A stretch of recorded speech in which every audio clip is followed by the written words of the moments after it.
resource really tough on me, and she's been a godsend for sure. And I credit this place, people like her operating here. I know what this place means to a lot of people, what you guys provide and how you provide it, and it's incredible. You guys really need to be proud of yourselves for what this place is and what it means to so many people. I want to take a few minutes to just tell you kind of what's been going on for the last 7 years, how it's impacted me, and hopefully you guys can get some lessons or some insight as to what somebody like me might want or need, or how we look at these things. So in September of 2011, I was diagnosed with a brain tumor. I had a seizure, went to the hospital, and they found it the next morning. And 3 weeks to the day later, at 5 o'clock in the morning, I walked into the clinic with some of my family members, and they laid me on a table, and they tried to take it out. And when you're a cancer patient, especially when surgery's in your imminent future, you become an object in a lot of ways, right? You're wheeled places, you're pushed into things, you lay down, you stay still, you're cut open, they remove stuff. And it can be hard to keep some of your humanity, even though the doctors, nurses, everybody are really fantastic. And so to me, one way I did that was to keep my sense of humor. So I'll tell you a couple of stories about how that happened. So I'm laying on the operating table, they put me to sleep, and then they wake me up. And you'd think that's something they would tell you they were going to do, but it's not. So I went to the table, and there's people in the room, and they're move your arm, squeeze this, push this, pull that, and then you hear the doctor say resect, and his assistant says resect, and then he says resecting, and it feels like they push on the back of your head, and then they stop pushing, and then you have less brain. And apparently it's not vital. We don't need all of it, apparently is the case. So they do that a few times, and they're making sure that they're not taking stuff out that's going to affect too much function. So finally, they keep asking, are you okay? Do you need something? Are you all right? Are you all right? Finally, I said, Doc, I can't see. And then there's like a silence. They said, what? I said, I can't see anything. And they're nowhere near the visual part of my brain, so they're a little freaked out. Doc, I can't see. And like, what? And I said, the hairnet is over my eyes. I can't see anything. I need you to move it. And you can't do that to us. I said, I can do whatever I want to you guys right now. It's okay.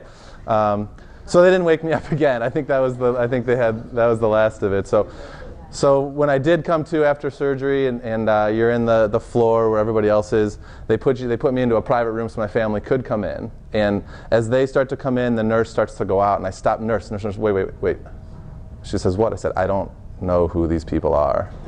And my sister started to cry, and my mom turned white as a ghost, and my other sister made eye contact with me because she knows me, and I couldn't keep it anymore. Of course I knew who they were. I was perfectly fine. And everybody, I think, laughed. I certainly did.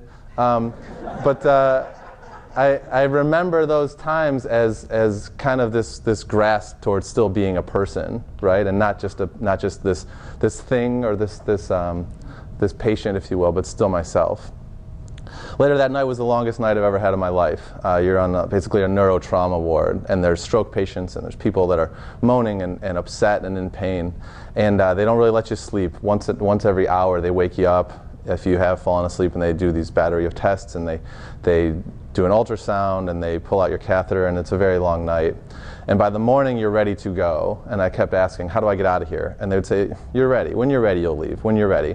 Finally, the squeaky wheel gets the grease, and they said, listen, if you can walk around on your own and you can go to the bathroom on your own, we'll let you go.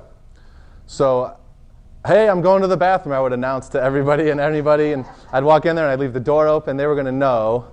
And then I just started walking laps around the floor. That night I didn't sleep because I was walking laps. I made sure every nurse saw me. I made sure that everybody knew my name, because come morning time they knew I could walk and I could go to the bathroom, and I was out of there. So at noon on Friday, 2 days, I entered on Wednesday. At noon on Friday I got up and I left and I walked out. And my life was changed in so many ways. Some of them obviously involuntary, and some of them voluntary. I decided I had met a man through a mutual friend who had been a 17-year survivor from a GBM, which I did not have. And he did it with diet and exercise and all this stuff. So like many before me, I changed everything about my life. I became vegan. I stopped drinking alcohol, caffeine, stopped with the sugar, and I knew exercise was going to have to be part of it. 10 months after I walked out of that hospital, basically to the day, I ran my first marathon. I decided if exercise needed to be part of my life to be healthy, diet's an open-ended goal. You just eat well every day. There's no scoreboard. And I'm an athlete. I'm a coach. I need a scoreboard, right? We have these things. So exercise, I'm not strong enough to just exercise every day. I needed a goal, something to sustain it. So you have to train for a marathon or you're going to die on the course or quit. So I said, okay, I'll train. So, and to make it fun and a lifetime thing, I've decided to try to run 50 of them, one in each state. So I've done 15 so far, hopefully still going here. But I realized when I first started to eat this way, to exercise this way, I did it to cure disease, and specifically to do that. Okay, it took a couple of years before I actually enjoyed running. It took a little while before it was easy to eat that way and not long for certain things. I did it to cure disease, and I still do. But what I've realized since is that it's become part of who I am. It's become my identity. And I think it's important that, again, as patients, as somebody whose entire existence and world has really changed in an instant, we need to have something that is us and something that we can control on a daily, weekly, monthly basis. And so those things have become who I am, a really strong part of who I am, who I am to other people, who I am to myself. And so when I've had recurrences, I don't let them go. I hear from a lot of people, I could never do what you do, right? And I understand what they're saying, but I always say the same thing, yes you can, yes you can. And they think, you can run all this stuff and you can eat this way, and I do. I think anybody can do this. I'm just a person, right, like anyone else. But the reality is the answer to the question, they see I couldn't run like that, I couldn't do that. That's not the point. Okay, the point is I'm doing as much as I can, okay? And I've had friends who deal with crippling anxiety and depression, and if I half-ass a training for a race and then I go out there and I don't do the best that I can, that's a lesser achievement than somebody who can't get out of bed, and they do, and they go to the store and they buy themselves groceries. If that's the maximum that person can do, then I'm the one that's not matching their effort, So to me, the most important, this most vital piece of humanity, and that is that we strive, right? That we keep pushing ourselves to do as best that we possibly can to fight back this disease that's starting to take things away from us if we let them. And I know a lot of the programs that you have here are geared towards people building, getting the most out of themselves, finding new avenues for whether it's creativity or work, whatever it is. And it's so important. It's so important because our identity can get lost in being sick, and we can take action steps to keep that or to rebuild it. I've had 2 recurrences. So in 2016, I had a routine scan. I get scans every 3 to 4 months, and I had a routine scan in January of 2016, and it was coming back. So it was time to do something. Initially, diagnosis, I only had surgery. I avoided radiation and chemotherapy. 2016, it's time for chemo. So the first thought that popped into my head when they told me that it had come back and we had to do something was, I'm going to run 1,000 miles this year. I have no idea why. It was probably denial of some sort, but that was what came into my head. And typically when I say I'm going to do something, I figure out a way to do it. So on December 31st, I ran 7 miles, and that got me to 1,001. And I ran 3 marathons during that year, all while on chemotherapy. And the reason that I do that is because I didn't think anyone had before. I wanted to do something that hadn't been done before, and not because of my ego completely. That's part of it. I'm not a complete saint or anything like that. But because if I could do something like that, right? It's like this tug of war between people and between disease. And I felt like if I could do something that hadn't been done before, I could kind of push that boundary out a little bit, right? I could kind of extend what we're capable of doing into this illness, and for me, prove that I'm a little bit stronger, but prove to other people that we can do more than we think we can. It's one of the lessons I teach my guys by running them through some incredibly difficult workouts, and then when they come out the other side, you realize you didn't think you could do this when you started, and you can. We can do more than we really think that we were able to do. So it's something I'm very proud of that year, but more importantly, I learned a lot about myself, about resolve, and I've carried that through. I've had another recurrence. I'm going through one right now. So in December, I had another scan, and it had started to come back. And I did a 6-week regimen of chemotherapy and radiation at the same time. And then I start chemotherapy in just a few days here. I had a checkup on Tuesday. And the treatments worked. The tumor has shrunk, and everybody's happy.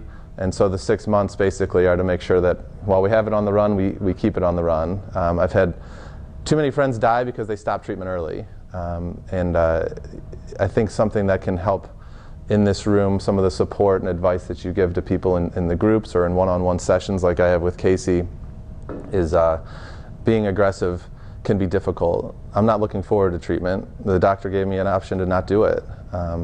But I've been through it before, and it's going to be difficult, and it's the right thing to do. Because a lot of people think that the main side effect of chemotherapy or radiation is fatigue, memory loss, feeling crummy, nausea, all these things, and that can be awful for people.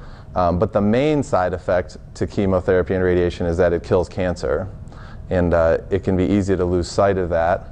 But if we understand that we're strong and we can get through these things and we're supported and have resources, it makes the decision to go through those treatments a lot easier. This recurrence has really tested my resolve, and I think that's where having this identity, right, of running, of eating, of being as healthy as I can, has really kept me going. Okay, I like being fit. I like not getting sick anymore. I petted, what's the dog's name? Greta. I petted Greta this morning. I was allergic to dogs for my whole life. Not anymore, it's gone away. Okay? I like doing those things, and they're part of who I am. So then when it gets tested, when I get another recurrence, I'm like, what am I doing this for? Why am I doing this? Now it's just who I am. It's who I am. And that means a great deal. It's no longer just to fight cancer, but it's who I am now. And having that identity, like I said, can really make a difference in terms of how you move forward, how you fight, how you help others, and how you accept help. It's natural, and I've done this too, right? You think, why me? And some people are consuming, and some people, they don't, but you have the thought, what did I do to deserve this? Why did I get sick, right? Why have I been punished or any of that? And the answer is, even if you've done things to cause, right, to cause cancer, if you smoked, if you've done things to cause it, no one deserves it. It's insane. Nobody deserves to get sick. The converse is also true. Why not me? What makes me so special that somebody else should get it and not I, right? And the answer is nothing. There's nothing special about me. We don't deserve it any more than we don't deserve it, right? There's nothing that says people shouldn't get it or should get it, or you've been good so you don't get to get sick, and you've been bad so you get it. That's just not how it goes. Why me and why not me are really the same question. And the point is what we do with it. You hear everybody's dealing with something, right? And that's accurate. And I think whether it's a terminal illness or it's poverty or hunger or depression, whatever it is, we've all have a load to bear, and we hear this. And what's great about this place is that when you realize that this exists and what's here and how good and altruistic the people are, you don't have to do those things alone. Kinda, okay? Everybody's struggle. Cancer it's a solitary thing. Okay, at some point you have to confront it on your own. All right, and I had a video that I was going to show. Was my little guy. He's now 6. He was 5. We taught him how to ride a bike, and I have a great video of I get him up on 2 wheels. He's been scared. He's got knee pads, elbow pads, helmet, right? And I get him on 2 wheels, and he's nervous, and he's kind of and then he starts to go, and he pedals, and then he coasts, and he turns, and he pedals faster, and he turns, and he's going, and he's confronting this fear on his own. And then he smacks headfirst into a light pole. and it's fantastic. It's perfect. It's so funny. I laugh, whatever. But we went over, and we picked him back up, and we dried his tears, and we straightened his helmet and his pads, and then we got him on his wheels, and we pushed him, and we let him go again. And we could help him, right? But we couldn't ride that bike for him. He had to ultimately get over his own fear. And in a lot of ways, I feel that that's what the people in this room and the people that operate this building do, is that you get people so that they're strong enough, brave enough, just that push that they need to confront this on their own, which is what you have to do. I have a favorite band. People that know me, they think I'm obsessed, which is probably accurate, but it's a band called Pearl Jam. Hopefully you guys know who they are. And there's a great line from a great song, and he says, I know I was born, and I know that I'll die, and the in-between is mine. And I know that cancer is going to take years off the end of my life, and I've accepted that. The goal is not to give it any time before then. If I can do that, then I feel like I've won.